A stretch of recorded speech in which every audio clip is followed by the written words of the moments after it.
Hello students, our today's topic of discussion is EVS 1. We will continue with chapter 23, infectious diseases and how to prevent them. So today we are going to learn about vaccination, public health service facilities. So let's get started. Vaccination. Now let's learn about vaccination.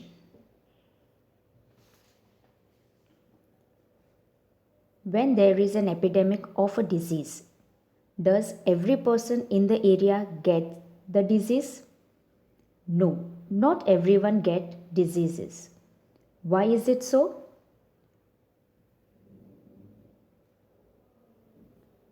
When diseases producing microorganisms enter our the body resists the disease or fights the germs. That is why many times we do not get a disease even if germs enter our body. Another way to prevent disease is vaccination. Our body develops resistance to a particular disease if we are vaccinated against it. Soon after a baby is born, she is given a tuberculosis vaccine. When the baby is 1.5 months old, she is given vaccinations against diphtheria, whooping cough, tetanus, and polio. 2 more doses of this vaccination are given at intervals of 1 month. The vaccines of diphtheria, whooping cough, and tetanus are combined into a triple vaccine and given as an injection. The polio vaccine is given orally.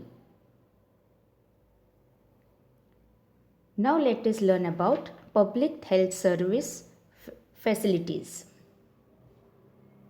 To prevent the spread of infectious diseases and epidemics, health and community welfare programs are undertaken at the national level.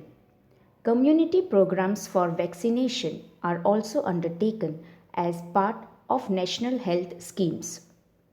Children are given the vaccines by trained people. Special camps are arranged for this purpose. Primary health centers have been established at the village level.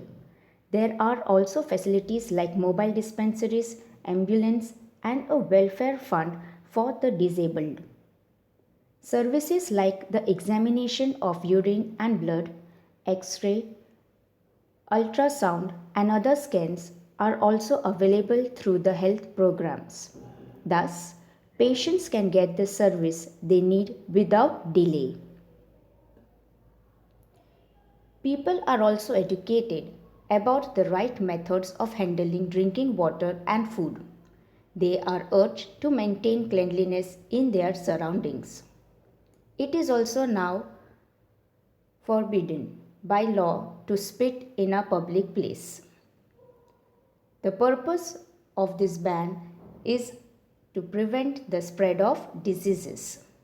Mass media are also used for raising public awareness about health and hygiene issues. Do you know? At one time, it was believed that diseases are caused due to the anger of gods, evil spirits, or due to black magic. The remedies prescribed for this were also inhuman. However, science has shown that diseases are caused by microorganisms, and these beliefs are false. Microorganisms are a kind of living things. All microorganisms do not cause disease. Some microorganisms are useful to us. They bring about conversion of milk into yogurt and the fermentation of the batter of idlis and dosas, etc.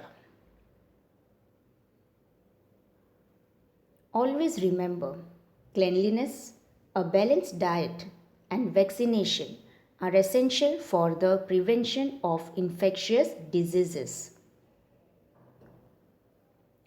What we have learned: diseases caused by microorganisms are called infectious diseases.